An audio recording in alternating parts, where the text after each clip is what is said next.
The young archaeologist's invitation had been anything but warm. When the letter arrived, stamped with the golden crest of the International Antiquities Council, Amara Rahim thought it was a dream.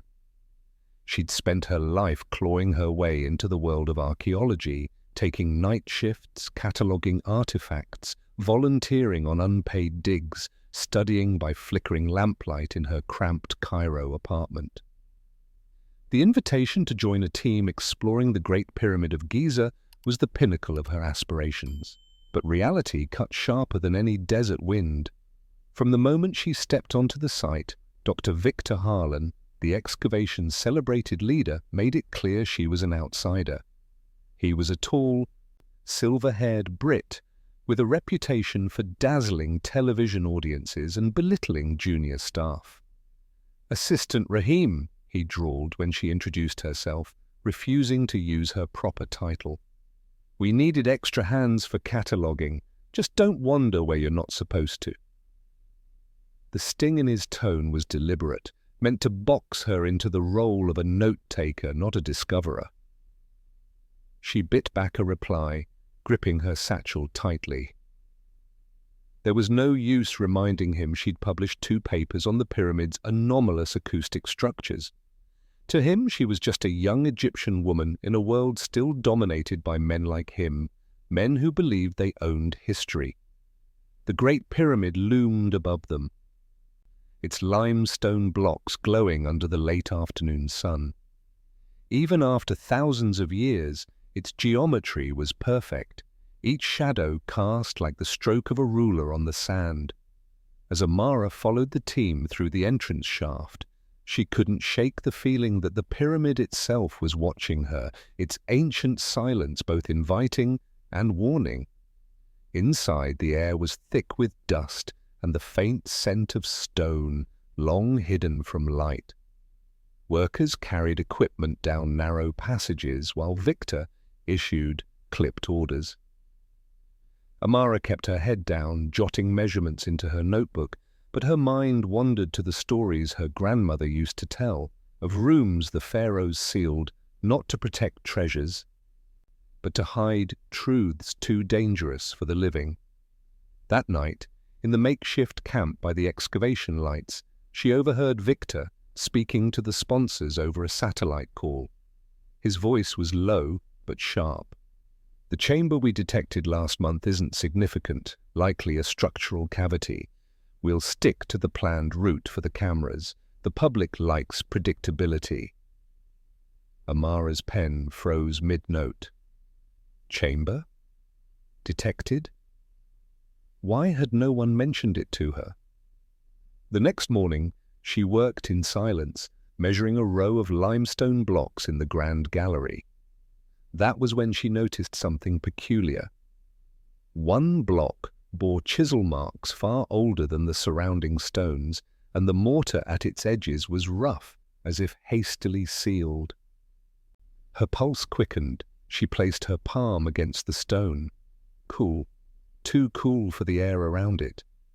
She leaned closer, her breath stirring the fine dust in its seams, and thought she felt the faintest current of air whispering through. It was as if the pyramid itself had sighed. She stepped back quickly as Victor's voice rang out from behind. "Rahim, I asked for the artifact ledger, not your daydreaming. Let's move." The others laughed lightly, and the moment passed. But Amara knew something was different about that block. It was calling to her, a quiet pull beneath the noise of the dig. She told herself to let it go.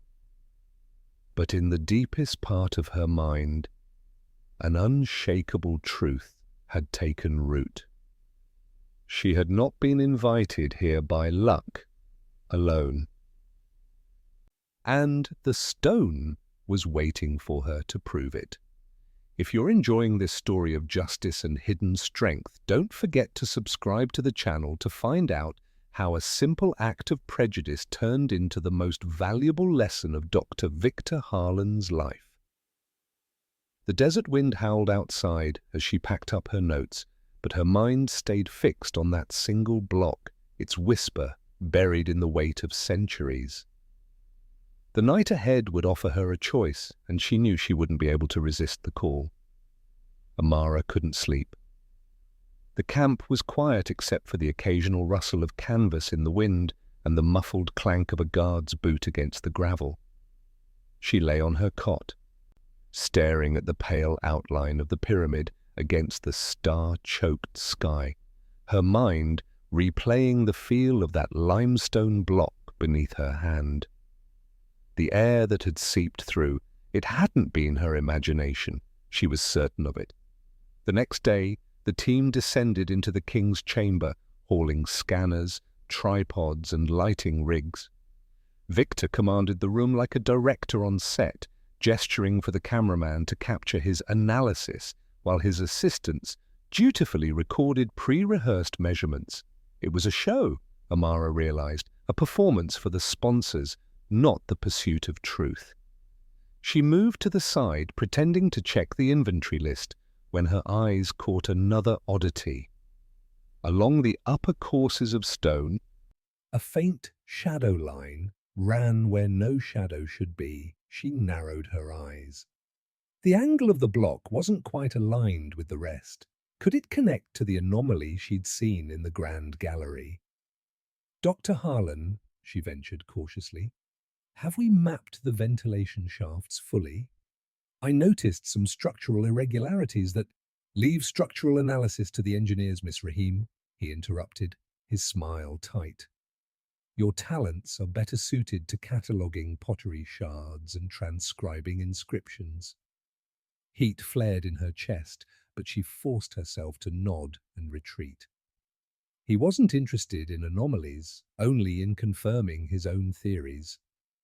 Later, over lunch beneath a shaded awning, she overheard two junior archaeologists whispering about an unexplained echo during last week's ground-penetrating radar test. "Sounded like there was space behind the eastern wall," one murmured. The other shrugged. "Harlan said it's nothing, might be a void. We're not allowed to investigate." Amara's pulse quickened. Space behind the wall, that block, that current of air. She spent the afternoon in the Queen's chamber, methodically photographing every surface, but her thoughts were elsewhere. Each image she took, each mark she documented felt like a delay tactic until she could return to the anomaly. By dusk, the crew packed away their tools. A golden light washed over the pyramid, casting it in a glow that felt almost alive. Victor was busy entertaining a pair of visiting sponsors, boasting about the consistency of their findings.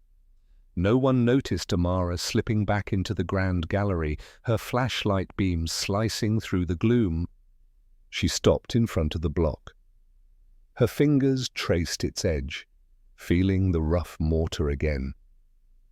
She pressed her ear to the surface. There. So faint, she could barely hear it. The low hum of air moving in a hidden space beyond. "What are you hiding?" she whispered. The stone gave no answer, but in the silence she felt a shift. Not physical, but in her resolve. She wasn't here to follow Harlan's script. She was here for the pyramid itself, for whatever it was trying to show her. The next step would be dangerous. If she was caught prying into sealed areas without clearance, she'd be dismissed and blacklisted from every major dig in Egypt. But the thought of walking away, that was a wound she couldn't live with. That night, she lay in her tent listening to the desert. Every gust of wind over the sand sounded like a whisper urging her forward. By morning, she had made her decision. The stone would not remain silent for much longer. The camp was asleep when Amara slipped out of her tent.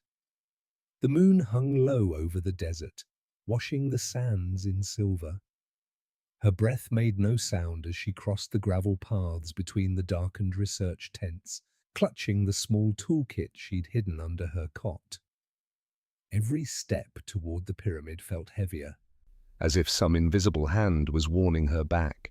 But her resolve was iron. The guards were predictable. They circled the perimeter in slow, deliberate arcs, stopping now and then to smoke. Timing her movements between their shifts, she slipped into the pyramid's shadow and ducked through the main entrance. The heavy, cool air inside closed around her like a second skin. Her flashlight beam wavered as she made her way up the grand gallery. The steps were steep, the walls pressing in close, the silence absolute. When she reached the block, it seemed almost to greet her, its pale surface catching the beam of her light like an unblinking eye. She set her tools down and knelt. First, she tested the mortar with the tip of a chisel. It crumbled more easily than expected, the old mix flaking away in dry powder. This wasn't the work of the pyramid's original builders. It was a later addition, hurried and crude. She scraped carefully, every movement deliberate, listening for the faintest sound from deeper within. A whisper of air brushed her cheek. Her heart pounded as she switched to a thin pry bar, working it into the seam. The block shifted slightly, a sound like stones sighing after centuries of silence. She froze, glancing over her shoulder, half expecting to see Victor or one of the guards standing there. Nothing, only darkness. With a final heave, the block tipped inward, revealing a narrow slit of shadow.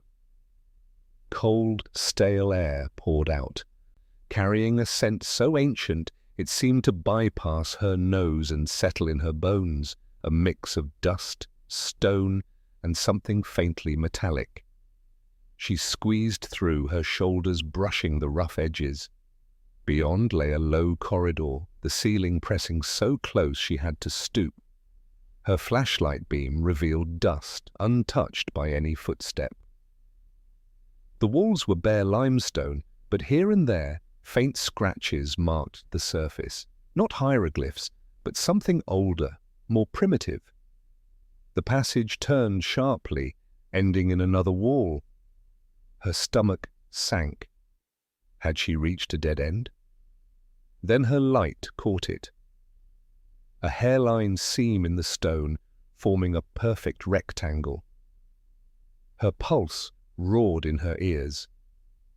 She reached out, fingers tracing the groove. The stone was cool, almost unnaturally so.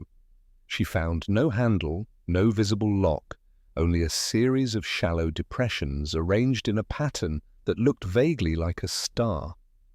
It was a door, the kind that wasn't meant to be opened.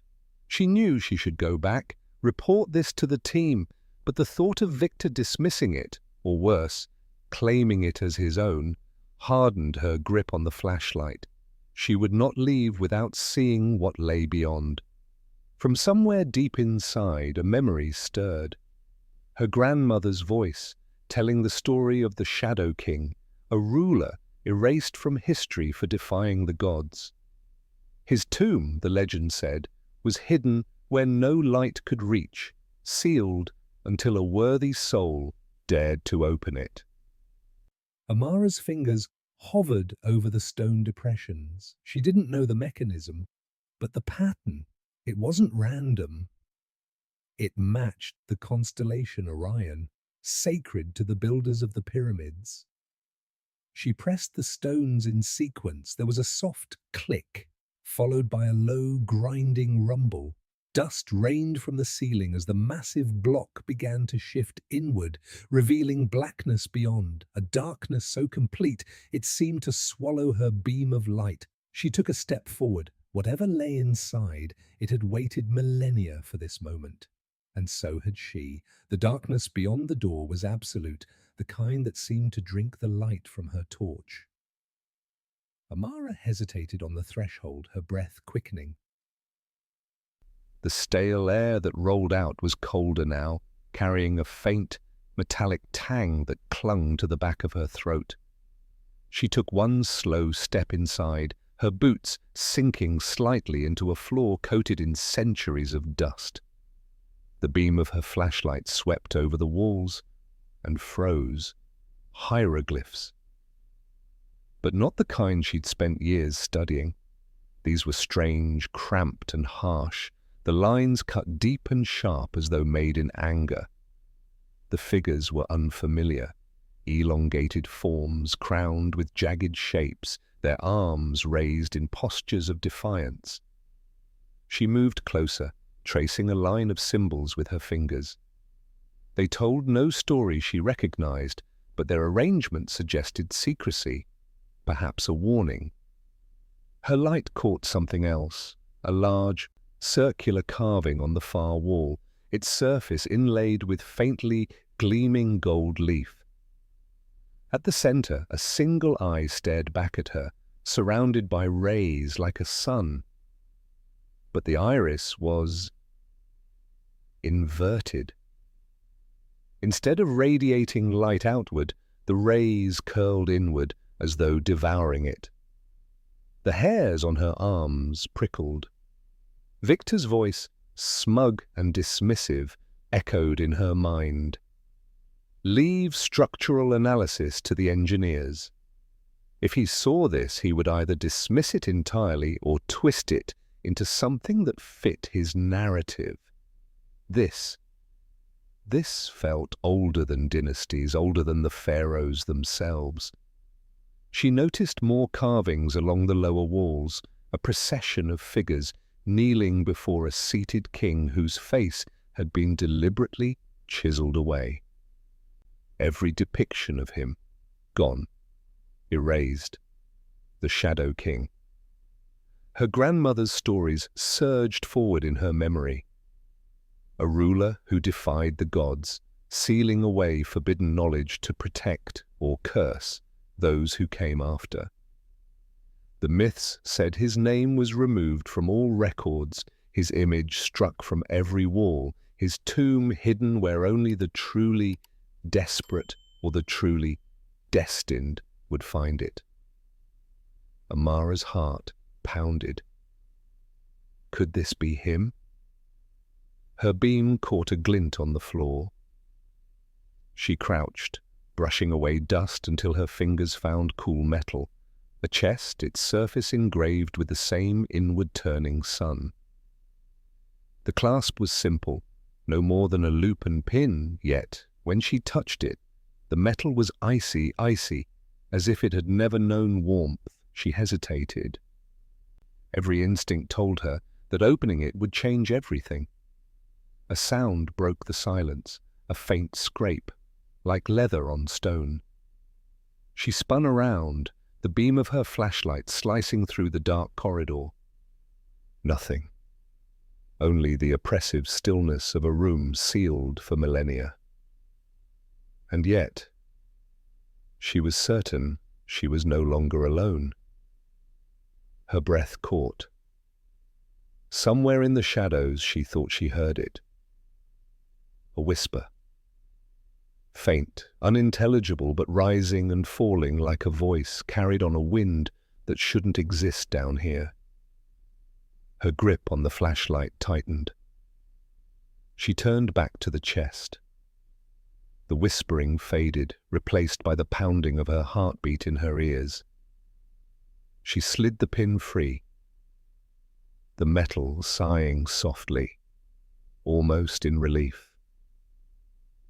The lid creaked open.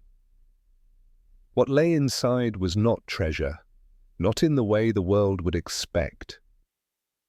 It was something far rarer, far more dangerous, and it would make her name immortal, or erase it forever. Inside the chest, wrapped in brittle linen, was a single stone tablet. Amara's fingers trembled as she lifted it free. The weight was surprising, dense, as if it held not just stone, but the gravity of centuries. The surface was etched with lines of script, but again, not the familiar elegance of standard hieroglyphs. These were jagged, defiant strokes, their arrangement almost rhythmic, like the beats of an incantation. She angled her flashlight, tracing the carvings with her eyes. Fragments of meaning surfaced from her training, references to the sun's rebirth, the fall of gods, a veil between worlds. In the center of the tablet, an image, two hands gripping a blazing orb, tearing it apart. Her pulse quickened. This was no funerary prayer. It was a manifesto. Behind her, the faint scrape echoed again, and she froze, the hairs on her neck rising. Slowly she turned, casting her beam across the chamber. Nothing. The doorway to the corridor yawned open, its darkness thick as oil. A sudden thought chilled her. If someone had followed her in, the noise she'd made forcing the block open would have been impossible to miss. And yet, no voice called out, no footfalls approached. Her eyes returned to the tablet. The more she stared, the more the symbols seemed to shift, their angles bending in ways her mind couldn't quite follow. It was as if the stone resisted being fully understood. She slipped it carefully into her satchel. Then she saw it. On the far wall, partly hidden in shadow, another seam. Not as large as the first door, but deliberate. She crossed to it, her palm brushing the edge.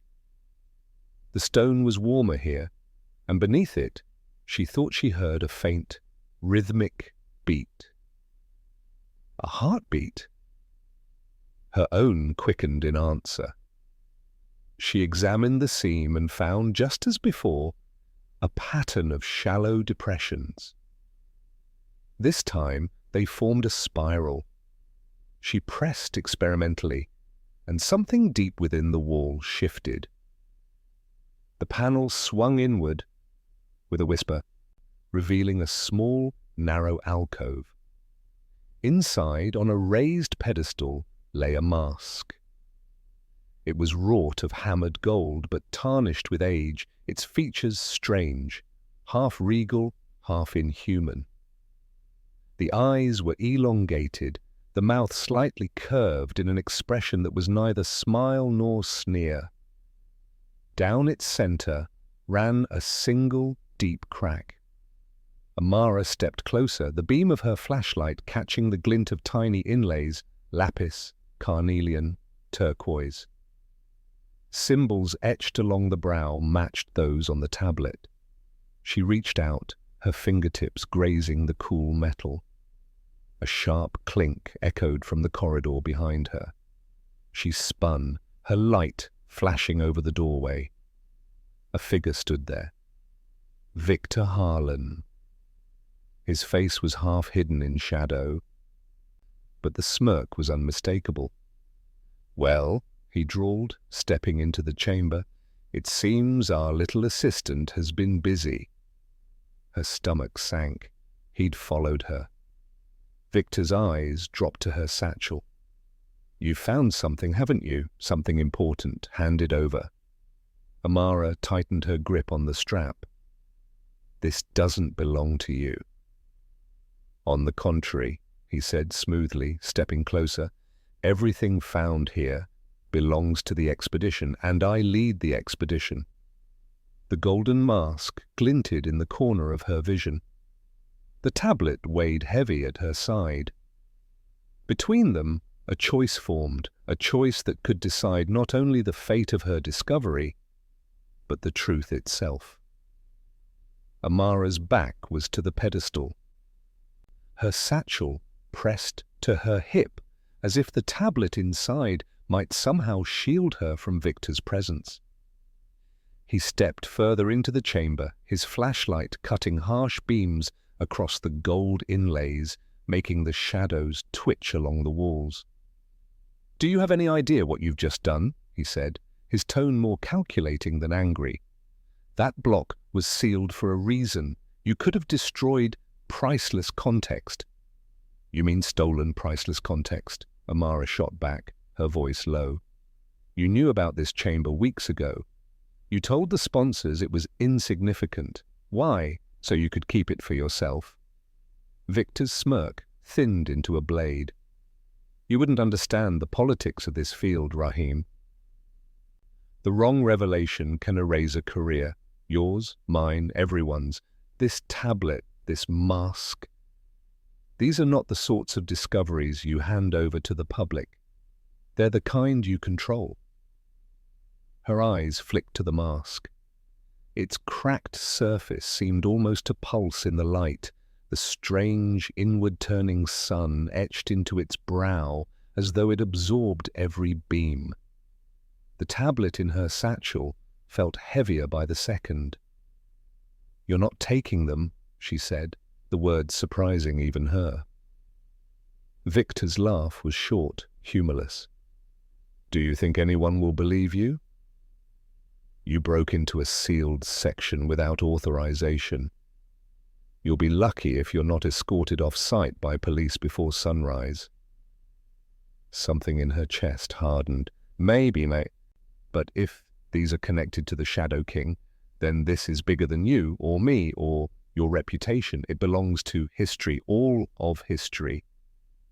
Victor took a slow step toward her. "Hand it over." The air in the chamber felt charged, heavy. Amara realized her flashlight had begun to dim, the beam weakening as if the darkness itself was feeding on it. She slid 1 foot back, brushing against the pedestal.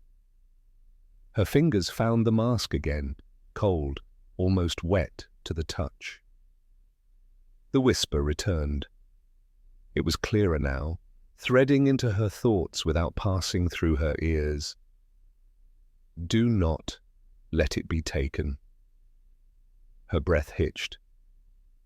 She turned her body slightly, blocking Victor's line of sight to the pedestal. "If you want it," she said, "you'll have to take it." Victor's jaw tightened. "Very well." He lunged. Amara sidestepped, snatching the mask in one motion and shoving it into her satchel alongside the tablet. The weight nearly pulled her sideways, but adrenaline steadied her.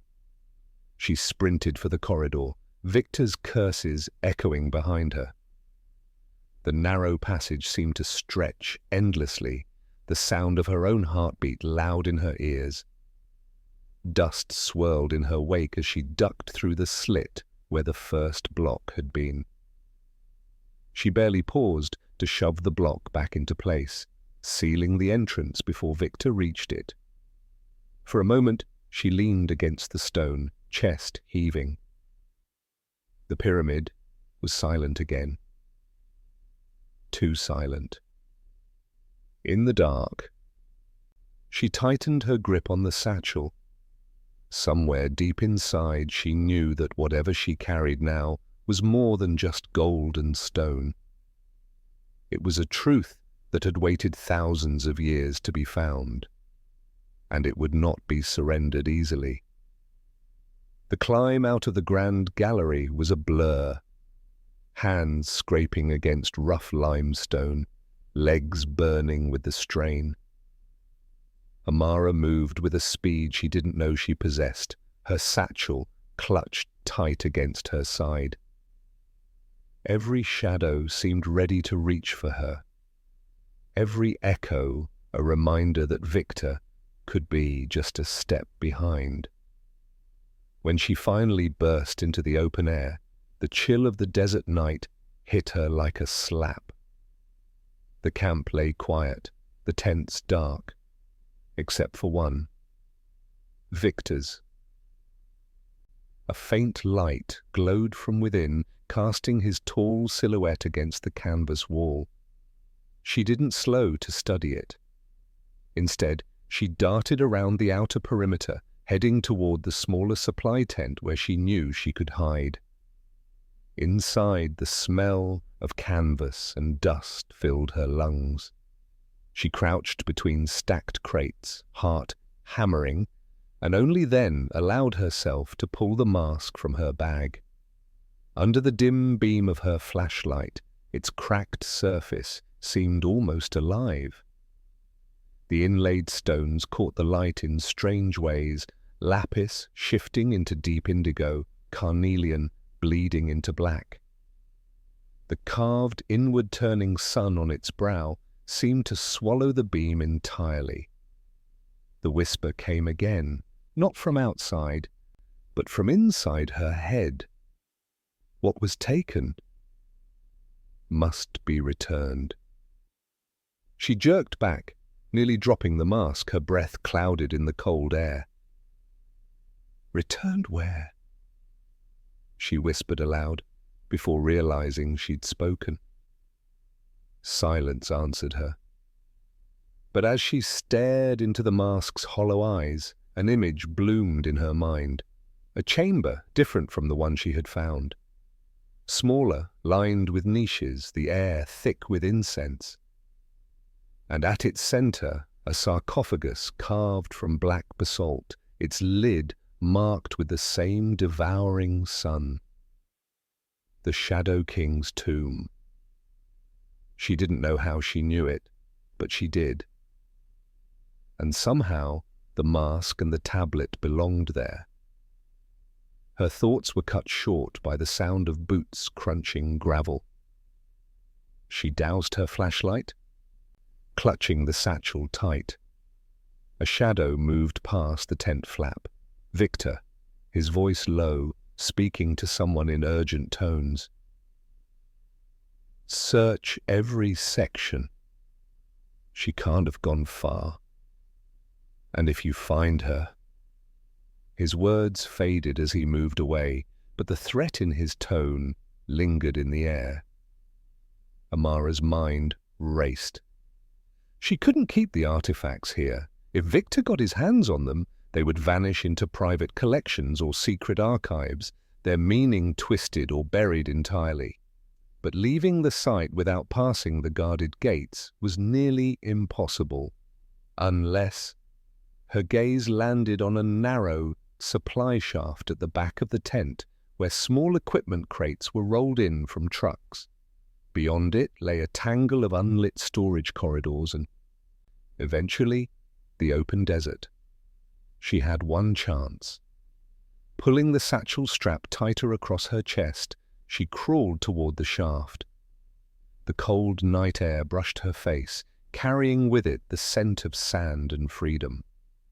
She hesitated for only a heartbeat, glancing once at the pyramid rising in the distance, its vast silhouette seeming to watch her. Then she slipped into the dark.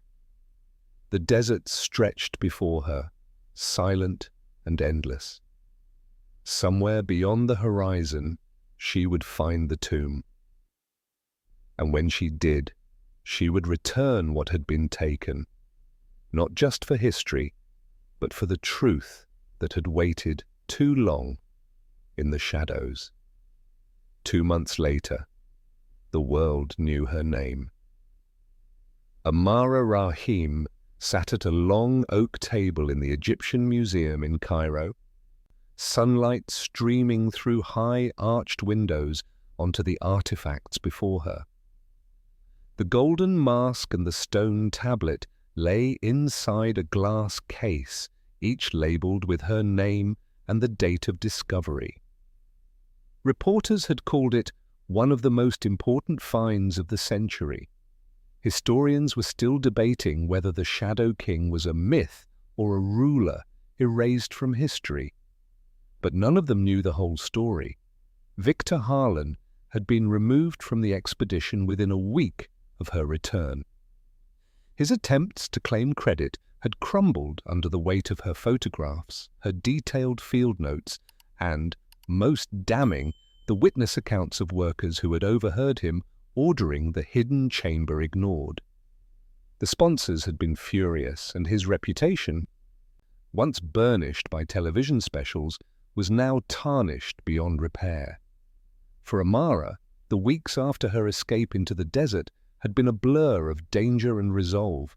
She had followed the visions the mask gave her, flashes of ancient halls, the smell of incense, the rumble of a deep, unseen voice, until they led her to a cluster of ruins half buried in the sands of the western desert. There, In a narrow cleft of rock, she had found the tomb. It had been exactly as the vision promised: basalt walls, the devouring sun carved into the sarcophagus lid, the air heavy with a presence she could feel in her bones. She had returned the mask and the tablet to their rightful place, documenting everything. Only then had she carefully removed them again, this time to preserve them for study, not for profit.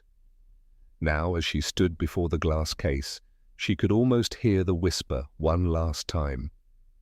What was taken has been returned. The rest is yours. She didn't know if the voice had been real or a projection of her own will, but she knew this. She had refused to be silenced, refused to let power and ego bury the truth again. A museum curator stepped up beside her. "They'll be sending the mask and tablet on a world tour," he said. "London, Paris, New York. Your discovery is going to inspire millions." Amara smiled faintly. "It wasn't mine alone. It belonged to the world long before I was born." The curator studied her for a moment, then nodded. "Even so, you're the reason the world will see it." As the room began to fill with visitors, Amara stepped back, letting them gather around the case. She watched their faces, eyes widening, mouths parting in awe, as they stood before what she had risked everything to bring into the light. She knew some of them would leave with questions, others with inspiration. And somewhere, in a quiet corner of her heart, she felt the satisfaction of having kept her promise to the pyramid itself, to listen when it called and to answer with courage. If this story touched you, subscribe to the channel to discover more stories about how extraordinary people turn humiliation into triumph.